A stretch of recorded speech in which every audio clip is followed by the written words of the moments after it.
Why, hello there, it's Jessie here. Welcome back to my channel. Big up new subscribers. You're very, very welcome here. Thank you so much for clicking a button and trusting in me, or just, enough to be like, yeah, I want to see this girl again. I really appreciate that. It means a lot to me. Makes me feel something. Makes me feel something. There we go. No words today. And, of course, very warm welcome if you're coming back. I love you. If you're completely new here, the universe brought us together for some strange reason, so let's find out what it is. Over here, I just sort of ramble on what's on my mind. It's a bit of a stream of consciousness thing, so you either like it or lump it, I guess. The choice is yours. So, folks, I've been thinking. I actually don't really know what to say today, but I've got to show up. It's Monday. Always make a video on Monday. Start the week right, Just start the week. Just do it. So here we are. And I even bought my notebook because I thought I don't really know what to say. Maybe I've thought something in these days because I always write everything down. I hope you could hear me then. The microphone was all the way over here. So I write a lot of letters in my book, and do you know what? It's like the most cathartic process to write people letters that you're never going to send. And I am convinced it reaches them in the ether. I really am. You know how many situations have shifted without me doing anything but write a letter that I never send?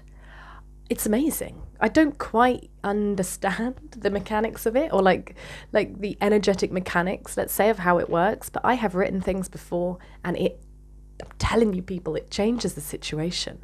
Whether it just changes my perspective on it, or energetically something's going on, or maybe in like the astral realm, the letter goes to them and they respond. I don't know what it is, but I'm telling you people, it works. So if you've got something on your chest and you don't know how to communicate it to someone, just write it in a secret letter, and you can be as nice or as mean as you like. I say that, don't be too mean, because we feel energy, remember? We feel the evil eye. Not telling you not to do anything, but just be aware. People feel things. Sensitive people feel it all.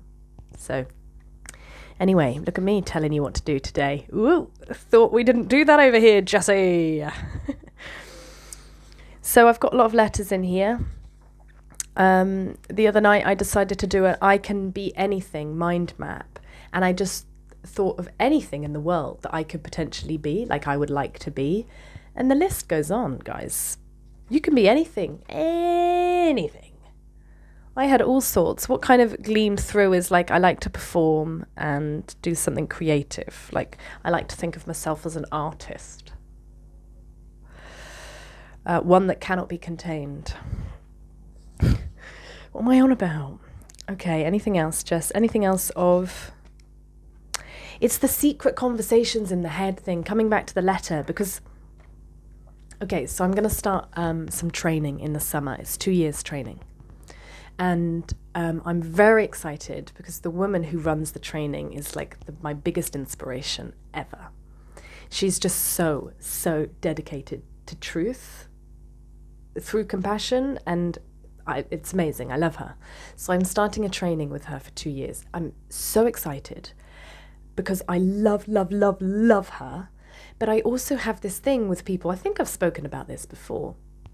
I have this thing with people when I love them, is I feel inferior to them. And when I feel inferior to somebody, I freeze.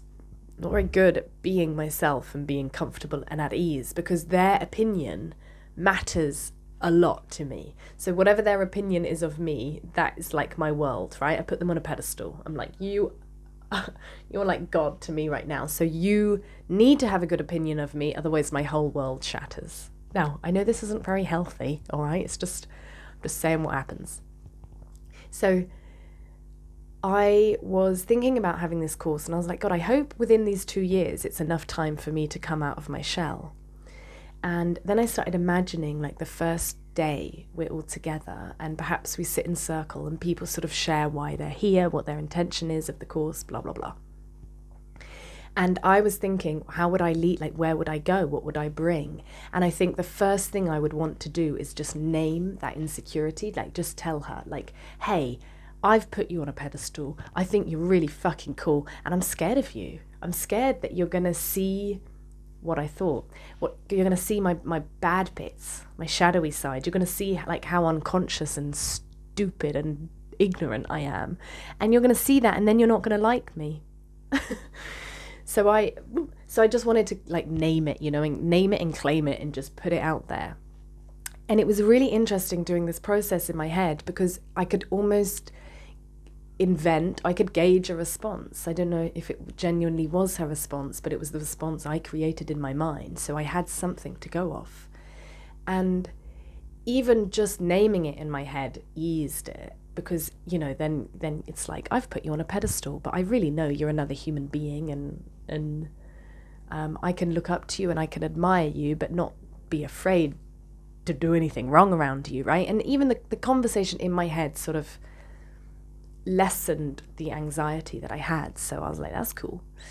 And then about a week later, I saw a photo of her on her Instagram, and it brought it back. It brought back that conversation, and it was almost like revisiting the conversation again. And I realized this time what it was. And this is a piece of the puzzle of, like, many videos that if you've been here for a while now, I'm, like, contemplating, like, jealousy and people shining bright and there not being enough, this whole theme, and inferiority and superiority, blah, blah, blah. And I realized, actually, when I'm around people who have, like, a very high frequency, and they've done a lot of work on themselves, right, and a lot of shadow work, you illuminate, you luminesce, you're luminant. I don't know how to express it properly, but there's a lot of light around you, and when I'm picking up on that light. And now I was always afraid that actually they were gonna light up my darkness and dislike me for it, but I had a realization, because in my head I was revisiting the conversation, and she asked me in my head, what is it in me that scares you? And so I told her in my head, I was like, well, your dedication to truth and the integrity that you live in that, like, you can tell when someone's living in integrity, right? And they're not lying to themselves. That, I feel you see all of me. And she looks at me in my head, right? Pure imagination. She looks at me and she goes, I can see all of you, and what's wrong with that?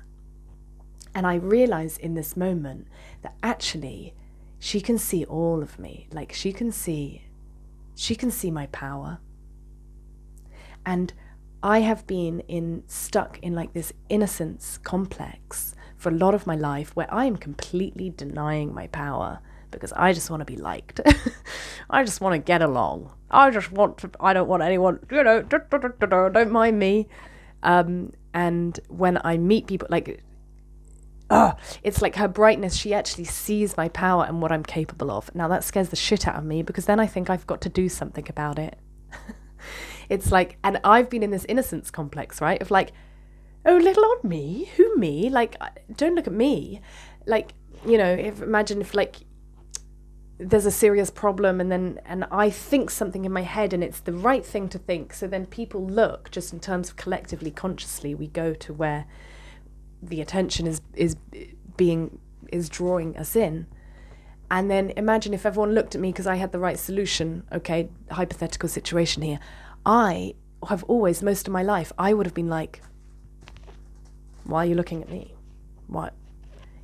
Rather than thinking, actually, I have a solution and I've thought it, and now people are even picking up, so it needs to be said. I wouldn't have gone, okay, guys, this is what we need to do. I would have been like, why are you looking at me? Guys? And just plain real innocent, liked the attention, but not stepping up to it. And when you've got somebody with that, like, much luminescence, and they see you and they see your power, then I can't act like an innocent child anymore. I have to own it. And with power comes great responsibility, as we all know. And anyway, all this to say, I had this whole sort of journey about like my inferiority, superiority complex, about being innocent, all of the stuff I've been contemplating, just bam, in an imaginary conversation with this woman who I look up to. Phenomenal. The work started. She's helping me before it's even begun. How is it possible? Oh dear. I think I'm running out of battery. I'm very, very low, and I don't want to lose the video because then I'll have to do it all again. So I'm going to wrap it up. But if you have any comments, or you do this, or I don't know, please share them down below. I'd love to hear from you. I always do. Give it a thumbs up if you like the video. And if you're new and you like what you see, subscribe. All right? I'm coming back. I'll be here again. Okay, guys. Thank you. Love you. Have a beautiful day, afternoon, evening, night, and I'll see you next time. Thank you for accepting this abrupt ending. I love you. Bye.